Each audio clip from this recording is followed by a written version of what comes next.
वर्तमान में हम सब ने देखा था इज़राइल में जब हमास ने आक्रमण किया तो महिलाओं को सबसे ज़्यादा निशाना बनाया गया था। तो यकीनन आपकी जो किताब है वो मील का पत्थर साबित होगी। 23 किताबें अब तक आपकी ओर से प्रकाशित की जा चुकी हैं, उसके बारे में मैं जानूँगी। लेकिन अब मैं आ जाती हूँ त्रिपुरानी शरण जी आपके पास। आप सूचना आयुक्त बिहार के हैं, माधोपुर का घर, नाम ही इतना प्यारा है। इसके बारे में क्या बताएँगे आप? और उपन्यास और इतिहास के क्या सबक, कैसे इसको लेकर आगे बढ़ें? क्या दोनों एक दूसरे के विपरीत हैं या एक दूसरे के पूरक हैं? आपके शब्दों में अगर हम समझना चाहें सर। देखिए, पहली पहली बात तो मैं अपनी टिप्पणी ये कहना चाहूँगा कि ये उपन्यास और इतिहास के सबक थोड़ा अलग हो गया, बिल्कुल। एग्जैजरेटेड जी, लगता जी। है ना? वो साहित्य के दृष्टिकोण से बहुत संतुलित ये शीर्षक नहीं लगता है, ठीक मेरा है। ये अपना जी, जी, मानना। जी, जी। लेकिन खैर जब आपने ये शीर्षक रख ही दिया है और आप माधोपुर का घर के बारे में पूछ रही हैं, तो सबसे पहला सुझाव तो ये होगा कि उसको पढ़ के देखिए, पढ़ के देखिए। और अगर सबक के बारे में आप पूछ रही हैं, इतिहास के सबक, तो मैं उसके बारे में ये कहूँगा कि देखिए, माधोपुर का घर उपन्यास जो है वो कुछ मायनों में अपने आप में वो अनन्य है, जी। यूनिकनेस है उसकी। मेरे ख्याल से हिंदी साहित्य में बहुत कम ऐसे दृष्टांत हैं जहाँ कि मानव और जीव के संबंध पर विवेचना की गई है या उस पर कुछ प्रकाश डाला लिखा गया। गया है। बिल्कुल, बिल्कुल। पाश्चात्य साहित्य में ऐसे बहुत दृष्टांत मिलेंगे आपको, लेकिन मैं हिंदी साहित्य की बात कर रहा हूँ। मैं भारत के साहित्य की बात नहीं कर रहा हूँ। हिंदी साहित्य में बहुत कम दृष्टांत मैंने जो देखा है। वैसे तो प्रेमचंद की कथा है, दो बैलों की कथा, वो बिल्कुल। है ही, लेकिन बहुत कम ऐसे दृष्टांत हैं। तो मैंने तो अपने पूरे कथानक के केंद्र में एक श्वान को, एक मादा श्वान को बिल्कुल। रखकर ये उपन्यास लिखा है। और इसकी इसकी जो बुनावट है, इसकी इसकी जो संरचना है, वो कुछ अलग है आम उपन्यासों से।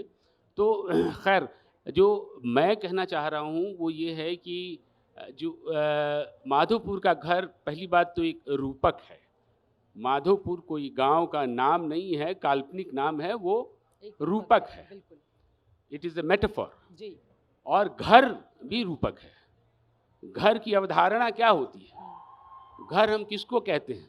जहाँ हम रोज सोने के लिए जाते हैं, रहने के लिए जाते हैं, सिर्फ वही घर है या उसका कोई भावनात्मक धरातल अपना अलग होता है? तो इन सब विषयों पर वो चर्चा करता है। लेकिन जो आपने कहा इतिहास के सबक, तो इसके मूल में विस्थापन की बात है ना? भावनात्मक विस्थापन, भौतिक विस्थापन, आर्थिक विस्थापन, ये विस्थापन उसके मूल में, उपन्यास के मूल में है। तो अब ये विस्थापन क्यों होता है? अगर आप पढ़ेंगी माधोपुर का घर, तो आपको ये बात समझ में आएगी कि जो हमारा हमारे इस देश में ही, जिसको अनइवन डेवलपमेंट कहते हैं, कहीं एक किस्म का विकास हुआ, दूसरी जगह अंडर डेवलपमेंट हुआ। तो ये जो अनइवन डेवलपमेंट है, जिसके कारण मैं मजबूर हूँ, अगर मैं बिहार का रहने वाला हूँ तो मेरा बेटा वो नौकरी खोजने के लिए बिहार से बाहर जाएगा, उसको, उसके पास और कोई विकल्प नहीं है। तो ये विस्थापन के कई सारे सूत्र को इसमें हमने उसके ऊपर विवेचना करने की कोशिश की है।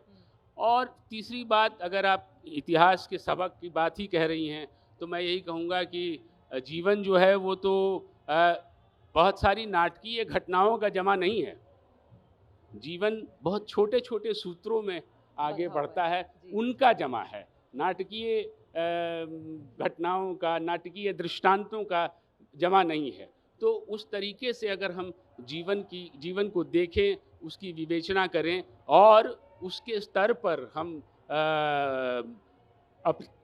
अपना संबंध मनुष्य के दायरे से बाहर ले जाएं। देखिए, कॉलेज में जब मैं पढ़ता था तो एक बड़ी प्रसिद्ध हुई थी किताब, उसका नाम था Zen and the art of motorcycle maintenance. Robert Pirsig करके बड़े प्रसिद्ध लेखक हुए। तो उसमें पूरा का पूरा उस किताब का जो मूल है वो ये है कि वो जो आदमी जिसकी वो मोटरसाइकिल है, मोटरसाइकिल से उसका इतना लगाव है, उसके कल पुर्जे, तो उसको मतलब एक बाप अपने बेटे को जिस तरीके से परवरिश देता है, जी। वो उस तरीके से उसको देता है। तो वो लगाव और अलगाव, ये दोनों जो बिंदु हमारे जीवन में हैं, ये बिल्कुल। बड़े महत्वपूर्ण बिंदु हैं और इनके बीच के सूत्र को समझना किसी आम मनुष्य के वश की बात नहीं है। अगर आप इसको समझ लेंगी, तो आपके जीवन का संतुलन ज़रूर एक मध्य बिंदु पर आकर रुकेगा। बिल्कुल। अगर नहीं समझती हैं, तो बराबर वो डोलता रहेगा। तो इसी को अगर विस्तारित फलक पर देखेंगी, तो एक ये भी सबक है इतिहास का। बिल्कुल।